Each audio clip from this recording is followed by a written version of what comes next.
That's okay. I'm really sorry. Happy birthday, though.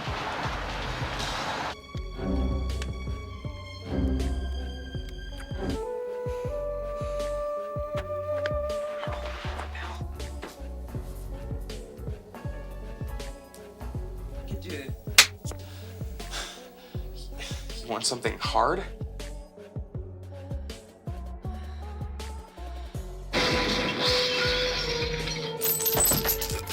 The movie revolves around Truman Langley, who was sleeping when his wife woke him up in fear of an intruder in their house. Together, they investigate and discover a drugged girl on their sofa. Truman and Patricia have been married for a while, and Patricia often tolerates Truman's party habits. Meanwhile, Alex Weston wakes up and joins his wife Marina, who is already getting ready for her designer job. Their house manager, Belle, reminds them that it's their son's birthday, and the couple promises to spend time with their son later that day. Their son Roby overhears their conversation, and after the parents leave, Belle surprises Roby with a cake and a bracelet to wish him a happy birthday. After driving to school, Roby waits by his truck until a girl is dropped off, and he approaches her to invite her to his place. However, the girl politely declines, stating that she is already involved with someone else. This rejection angers Roby, causing him to skip school that day. On the other hand, Truman is an employee at a real estate agency, eagerly anticipating a partnership position as one of the partners is retiring. He purchases a red Ferrari and shows it off to Patricia, who expresses concern that their finances are being stretched thin. Despite her worries, Truman brushes off her concerns and assures her that everything will be alright. His plan is to win over a big client, Mason Wainwright, which will help him secure a promotion at work. His assistant informs him that the bosses were in a meeting with someone named Alex Weston that evening. Later on, Truman returns home with Mason. Mason relentlessly flirts with Patricia to the point where she can no longer tolerate it. When she voices her concerns to Truman, he urges her to give in to Mason's advances as it would increase their chances of financial success. With no other options, Patricia reluctantly gives in, despite feeling uncomfortable with Mason's touch. Meanwhile, Alex discovers that his son skipped school and confronts him, ultimately taking away his car keys. Alex wants Roby to improve his grades, so that he can attend a prestigious school during the summer to increase his chances of getting into a better university. Roby is angry with his father, but Alex insists that it's all for the sake of business. Later on, Alex tries to initiate intimacy with his wife, Marina, who is a health enthusiast and often takes various supplements, causing a decrease in her sexual energy. The following day, Truman is in a bad mood, hoping that his partnership will compensate for what he perceives as a violation of his wife. However, his boss informs him that Alex will be awarded the partnership as he is a renowned figure in the industry and a valuable addition to the company. Furthermore, Truman will have to relocate to an office on a lower floor as Alex will be taking over his current office. This not only means that Truman is being denied a promotion, but he is also being demoted. He shares this unfortunate news with his wife that evening. The following morning, Truman prepares to go to work, and his wife Patricia is surprised since he never works on Sundays. Truman walks into his office, ignoring the cleaning lady. Shortly after, the cleaning lady hears a gunshot and rushes to Truman's office. She is horrified to find that he has taken his own life. The news of her husband's death deeply devastates Patricia. A few days later, Patricia goes to the office building and learns that Mason is proceeding with the deal, but he will be working with Alex. This angers Patricia as she remembers having to serve Mason the other night, and she wonders what Alex has done to obtain her husband's job. To make matters worse, Patricia discovers that the company will not be granting her Truman's life insurance due to the nature of his death, which enrages her.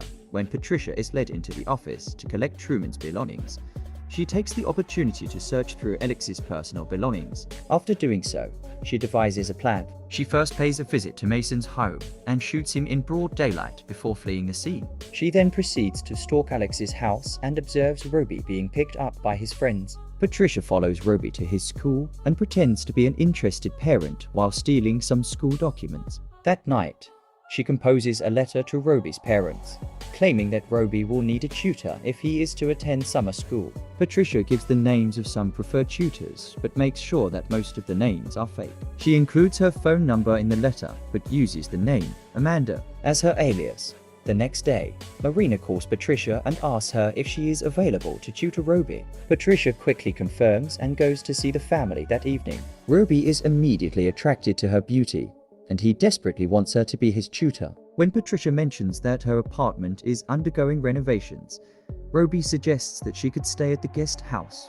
Patricia is very modest about her sexual relationship with Roby, but the lovely couple want her to stay close to Roby so that she can teach him at her convenience the next day. Patricia picks Roby from school, and Roby quickly becomes infatuated with his tutor. Patricia also becomes friends with Marina, seeing as most of the time she is always tired due to her intake of Valium. Patricia begins dosing Marina's coffee and wine with Valium to make her addicted. One night, Roby bounces his ball across the yard, and he witnesses Patricia touching herself in pleasure. Unfortunately, he is caught by Belle, who reprimands his actions. Belle leaves for the weekend, leaving only Patricia and Roby home. The parents are attending Alex's work meeting. Patricia warns Roby not to peep at her again and suggests that if he wants to see something, he can knock on her door. Roby realizes her message and goes to her room where Patricia promises to teach him all she knows. They have a passionate night together, but Roby sneaks back home late, and his father grounds him the next day.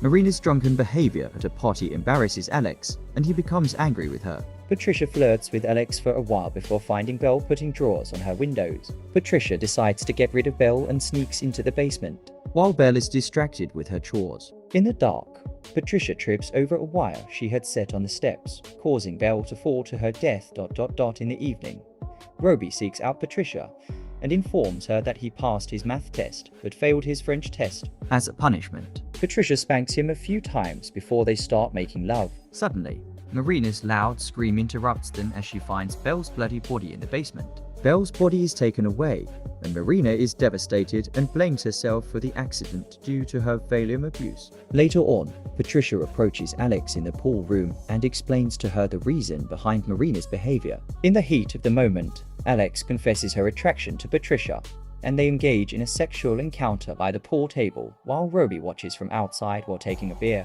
In the dark, Roby startles Alex and informs him that he will pass his exam and attend summer school, requesting the keys for the next day. Patricia volunteers to take care of Marina as usual, spiking her coffee before giving it to her and calling the pharmacy to refill her prescription. Once Marina is under the influence of drugs, Patricia seduces her, but their affair is interrupted by Roby returning home. Marina attempts to reprimand him, but he talks back, and she slaps him. Roby storms off into his room and slams the door shut. Patricia goes to him and demands that he apologize to his mother, while also apologizing for what he had witnessed at the pool room, explaining that Alex had taken advantage of her. Patricia enters Marina's room with laundry and claims to have found an earring. Later, Roby cries in his room as he hears his parents arguing. Marina cries out of betrayal, while Alex cries since he believes his wife is now an addict. The next morning, Roby has a heated confrontation with his father that results in Alex pinning him to the wall. In the evening,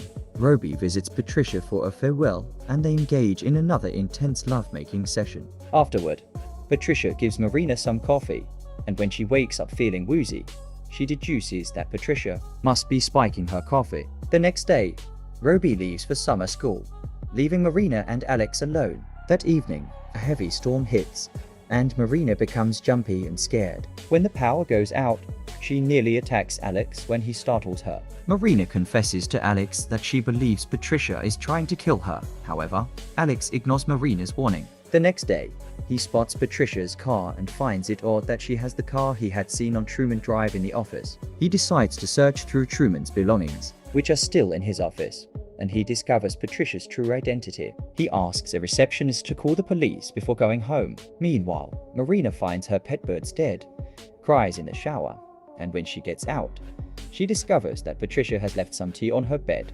Marina tries to fight with Patricia, but she quickly overpowers and ties her down, intending to make her take Valium and slit her throat as her final act of vengeance. Luckily, Alex arrives before any harm is done. Patricia calls him out on his actions, including sleeping with him, and confesses to having slept with his wife and child. Alex reacts to Patricia's confession by hitting her, and she falls unconscious. When the paramedics and police arrive, they can't find any sign of Patricia. Later that night, Marina finds a pot of coffee on her bed, which scares her, but Alex comforts her. They then receive a call from Roby, who says he's doing well at summer school. The movie ends with Roby seen with Patricia in his dorm room. Please enjoy the video, and don't forget to subscribe, like, and leave a comment letting us know what you thought of the video. Thank you, and we'll see you soon.